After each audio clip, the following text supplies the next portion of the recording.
Assalamualaikum warahmatullahi wabarakatuh. Kami dari kelompok 2 yang beranggotakan Billy Sanjaya dengan ujung NIM 1809, ada Yasmin Eka Putri Hidayat dengan ujung NIM 19013, dan ada Marina Indah Rahayu dengan ujung NIM 1908, dan ada saya sendiri Laila Fitri Maulani dengan ujung NIM 19024. Di sini kami akan menjelaskan mengenai jurnal manajemen operasi yang berjudul Mengembangkan Standar Evaluasi Bangunan Hijau untuk Dekorasi Interior Studi Kasus di Cina. Baik, yang pertama di sini ada latar belakang. Dalam laporan yang sama, UNEP mengklaim bahwa sektor bangunan mewakili sekitar 40% dari penggunaan energi global dan menghasilkan sekitar 30% dari emisi gas rumah kaca. Sementara itu, kegiatan pembangunan gedung juga memakan sumber daya alam dan menghasilkan limbah yang besar. Dengan latar belakang tersebut, konsep green building telah diusulkan dan dipromosikan secara luas untuk mencapai pembangunan berkelanjutan di sektor bangunan. Selanjutnya, ada gap teoritis, di mana sektor bangunan dapat memberikan kontribusi besar bagi masyarakat dan ekonomi. Diperkirakan oleh United National Improvement Program atau UNEP bahwa sektor bangunan menyediakan 5-10% pekerjaan di tingkat nasional dan menyumbang 5-15% dari PDB. Namun, selain memberikan kontribusi positif, sektor bangunan juga menimbulkan dampak negatif terhadap lingkungan. Konsep bangunan hijau bertujuan untuk menyediakan bangunan ramah lingkungan bagi manusia untuk efisiensi penggunaan tanah, air, energi, dan bahan, dan lain-lain. Untuk gap empirisnya, peneliti dan akademisi telah membahas green building dari perspektif teknis, finansial, lingkungan, hingga sosial oleh Hill dan Bowen 1997, Medicine 2015, Set dan kawan-kawan 2017.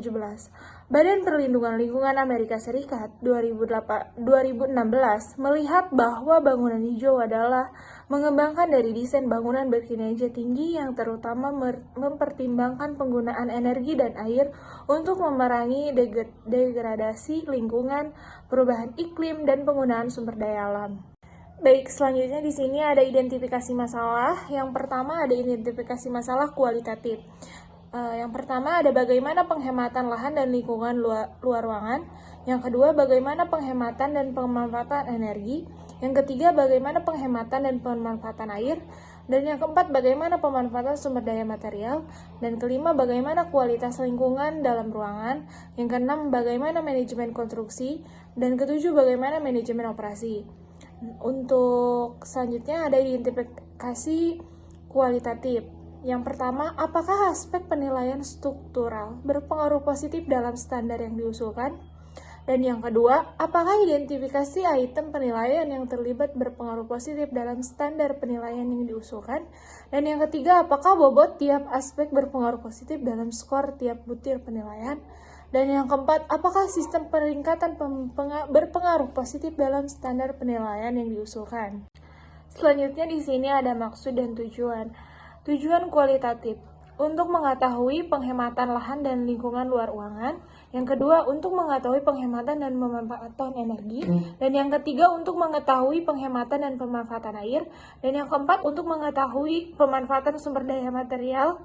Dan yang kelima, untuk mengetahui kualitas lingkungan dan ruangan. Dan yang keenam, untuk mengetahui manajemen konstruksi, untuk mengetahui manajemen operasi. Dan tujuan kuantitatif, untuk menganalisis, menentukan aspek penilaian struktural berpengaruh positif dalam standar yang diusulkan. Yang kedua, untuk menganalisis, mengidentifikasi item penilaian yang terlibat berpengaruh positif dalam standar penilaian. Dan yang ketiga, untuk menganalisis bobot tiap aspek berpengaruh positif dalam skor tiap butir penilaian. Dan yang keempat, untuk menganalisis sistem peringkat berpengaruh positif dalam standar penilaian yang diusulkan. Yang selanjutnya yaitu kajian teori. Yang pertama ada bangunan hijau. Bangunan hijau atau green building didefinisikan sebagai bangunan yang didesain untuk mengurangi dampak terhadap lingkungan dengan cara mengurangi penggunaan energi dan air yang berlebihan. Yang kedua, desain interior. desain interior secara umum terkait dengan sesuatu yang menyangkut finishing. Yang ketiga, standar evaluasi untuk dekorasi interior di LEED dan BREEAM. LEED maupun BREEAM memiliki skema penilaian yang relevan untuk dekorasi interior hijau. Namun, skema tersebut belum ditetapkan terutama mengingat konteks Cina. Seperti yang diklaim oleh banyak ahli, standar evaluasi yang dikembangkan untuk satu wilayah mungkin tidak berlaku untuk wilayah lain karena iklim, konteks sosial dan budaya yang berbeda. Adalah kebutuhan untuk menetapkan standar penilaian khusus untuk dekorasi interior hijau dalam konteks Cina. Yang keempat, penentuan aspek dan item penilaian proses hierarki analitik indeks signifikansi relatif. Item penilaian mengenai dekorasi interior hijau dalam sistem yang dipilih diidentifikasi dan didaftar, merumuskan kumpulan item penilaian potensial untuk pertemuan kelompok fokus. Kemudian dilakukan 5 kali pertemuan fokus grup dengan 27 profesional berpengalaman untuk menentukan aspek dan item penilaian yang sesuai dengan konteks Cina.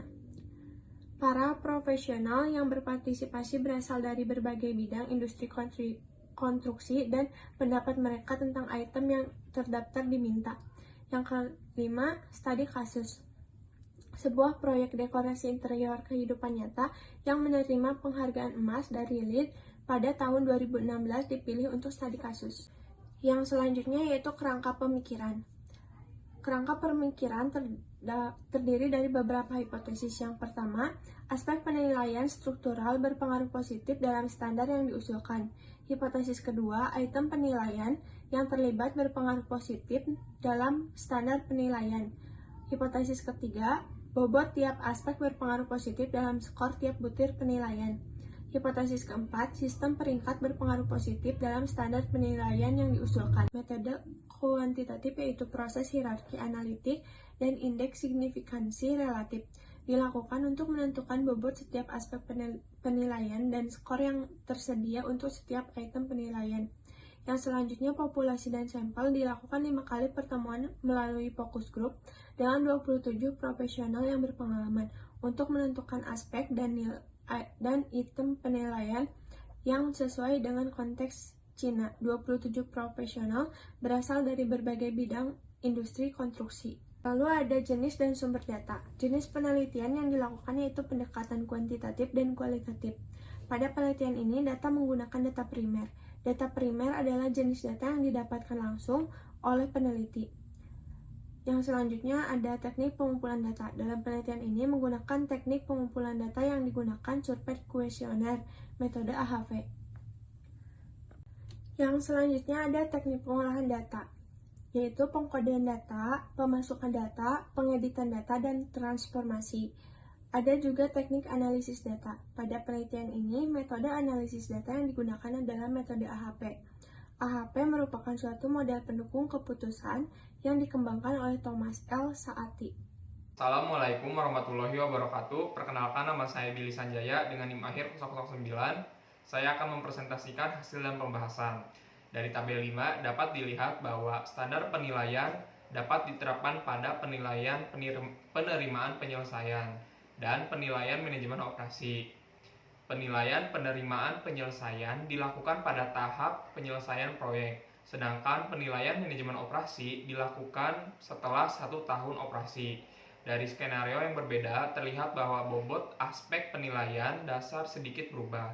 Namun, dalam keempat skenario yang mungkin aspek kualitas lingkungan dalam ruangan menyumbang bobot terbesar, sebesar 0,26 sampai 0,30. Lalu diikuti oleh aspek penghematan dan pemanfaatan material sebesar 0,17 sampai 0,20. Aspek penghematan dan pemanfaatan energi sebesar 0,16 sampai 0,19. Pembobotan aspek tersebut menyeratkan bahwa kualitas lingkungan dalam ruangan menjadi perhatian terpenting dalam penilaian dekorasi interior hijau. Secara komparatif, aspek ruang situs, penghematan, dan pemanfaatan serta aspek manajemen konstruksi hijau dapat mendapatkan bobot yang lebih sedikit dibandingkan aspek lainnya, yaitu sebesar 0,10 dari total bobot. Selanjutnya adalah tabel 6. Terlihat bahwa terdapat 4 item prasyarat dan 10 item pilihan dalam aspek penghematan dan pemanfaatan energi. Keempat prasyarat terlibat dalam tahap desain yang mengharuskan desain yang relevan harus memenuhi standar nasional. Dalam item opsional, pemulihan energi udara buangan dan langkah-langkah penghematan energi untuk sistem pencahayaan menerima poin tertinggi.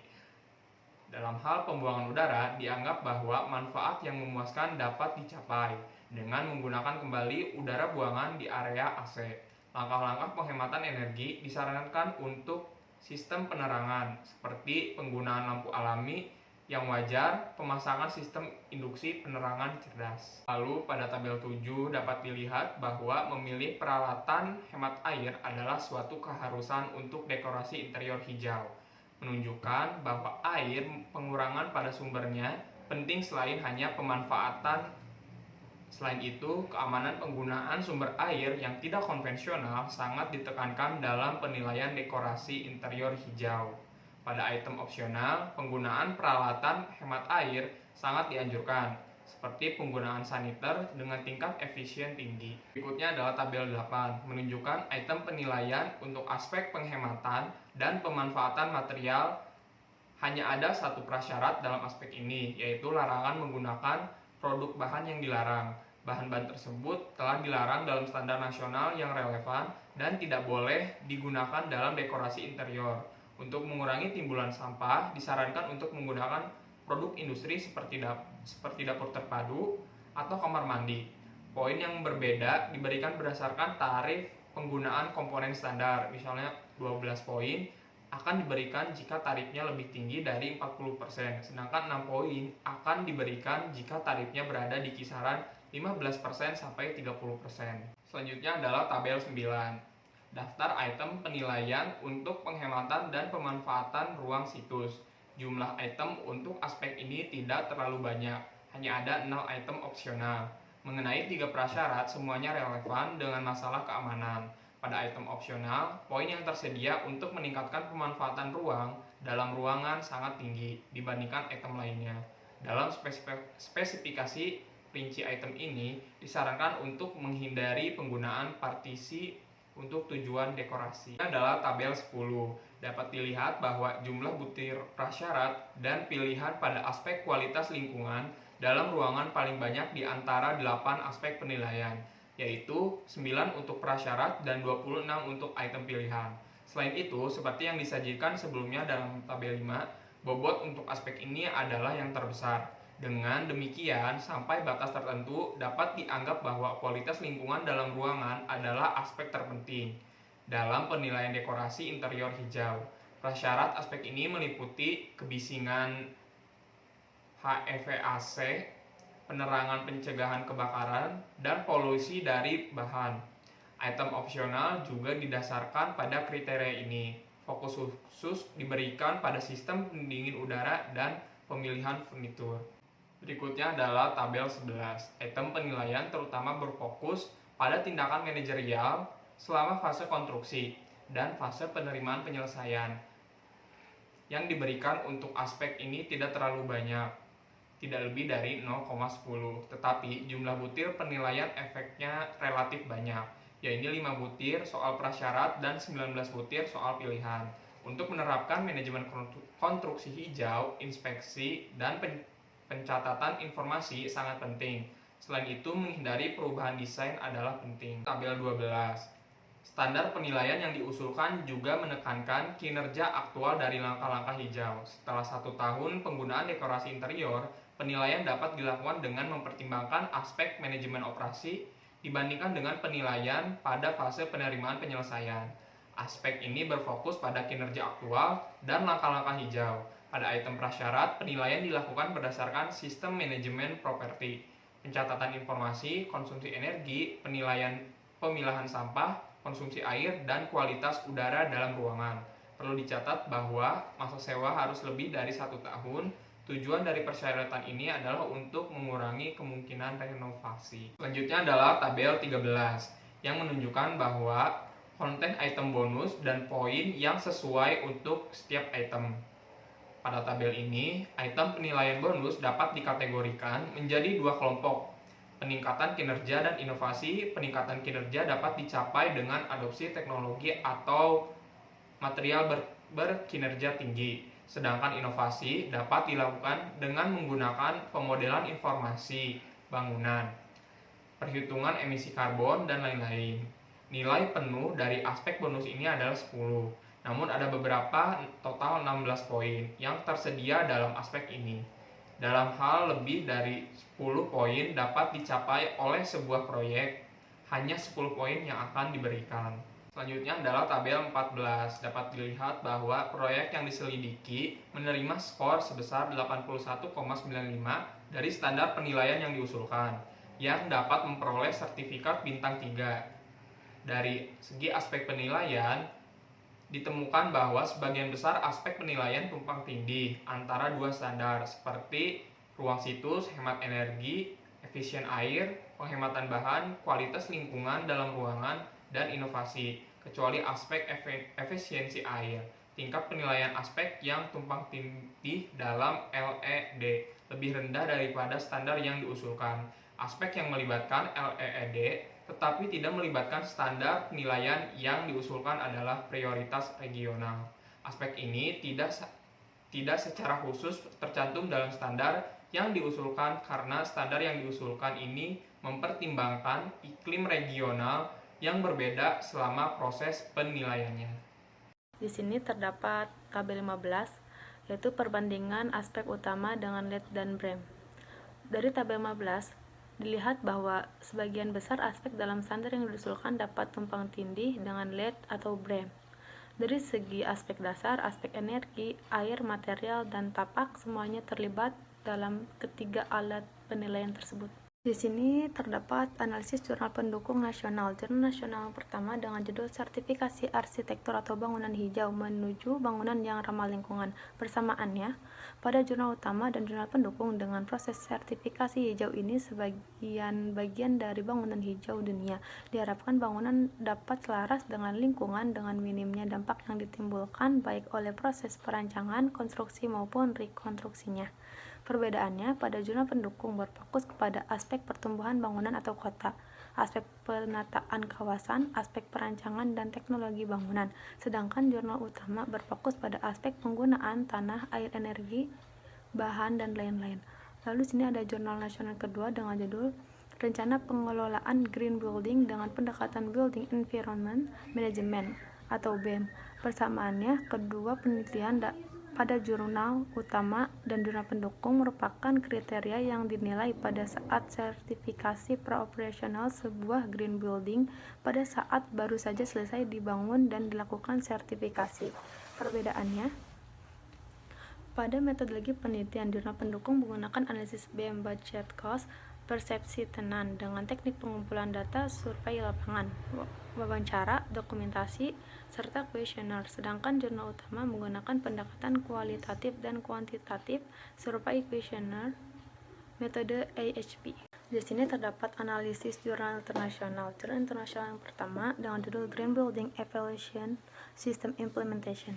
Persamaannya pada jurnal utama dan jurnal pendukung memiliki tujuan yang sama, yaitu untuk mengidentifikasi hambatan mencegah sertifikasi bangunan hijau dalam tahap operasionalnya, mencakup penghematan lahan, hemat energi, hemat air, penghematan dan pemanfaatan material untuk tahap operasional. Perbedaannya, pada metodologi penelitian jurnal pendukung hanya menggunakan pendekatan kualitatif dengan wawancara, observasi, dan survei, sedangkan jurnal utama menggunakan pendekatan kualitatif dan kuantitatif dengan survei kuesioner metode AHP.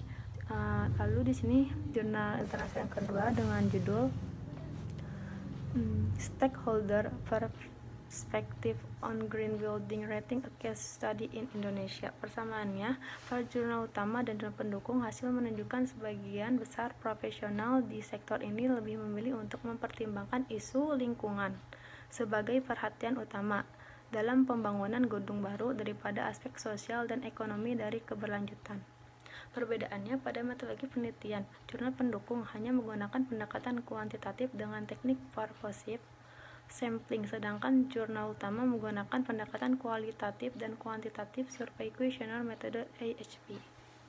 Baik, di sini terdapat kesimpulan, saran, manfaat teoritis, dan manfaat praktis. Kesimpulannya, penelitian ini bertujuan untuk menjembatani persenjangan penelitian.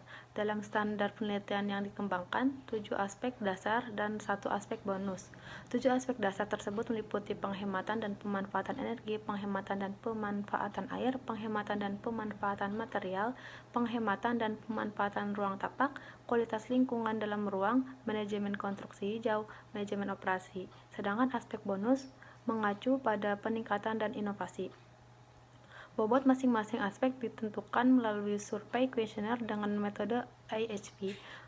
Menurut bobot yang dihitung, aspek kualitas lingkungan dalam ruangan, penghematan dan pemanfaatan material, dan penghematan dan pemanfaatan energi adalah 3 besar yang signifikan. Skor diberikan untuk item penilaian yang berbeda berdasarkan metode indeks signifikansi relatif. Berdasarkan skor yang diperoleh, proyek dekorasi interior dapat digolongkan sebagai bintang 1, yaitu kurang dari atau sama dengan 50 poin sampai dengan 60. Lalu bintang 2 yaitu kurang dari atau sama dengan 60 poin sampai 80. Dan bintang 3 yaitu lebih dari atau sama dengan 80 poin. Sarannya, karena bobot dapat diubah jika ahli yang berbeda diundang selama survei kuesioner, ada potensi untuk perbaikan di masa mendatang.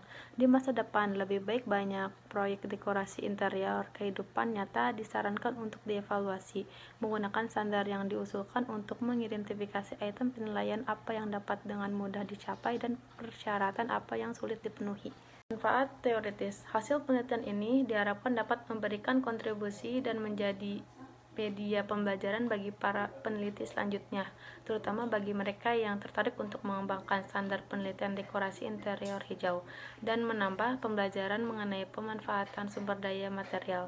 Selain itu, untuk mengevaluasi pengetahuan pemangku kepentingan tentang bangunan hijau dan mengusulkan rekomendasi arahan bangunan hijau. Manfaat praktis. Hasil penelitian ini dapat memberikan usulan rencana manajemen untuk mengembangkan standar penilaian dekorasi interior hijau dan penghematan sumber daya material sehingga dapat mengetahui bagaimana penghematan dan pemanfaatan lahan, energi, air, dan kualitas lingkungan, sehingga dapat mempertimbangkan isu lingkungan sebagai perhatian utama dalam pembangunan gedung baru daripada aspek sosial dan ekonomi dari keberlanjutan. Sekian presentasi dari kelompok kami. Apabila ada kesalahan mohon dimaafkan. Wassalamualaikum warahmatullahi wabarakatuh.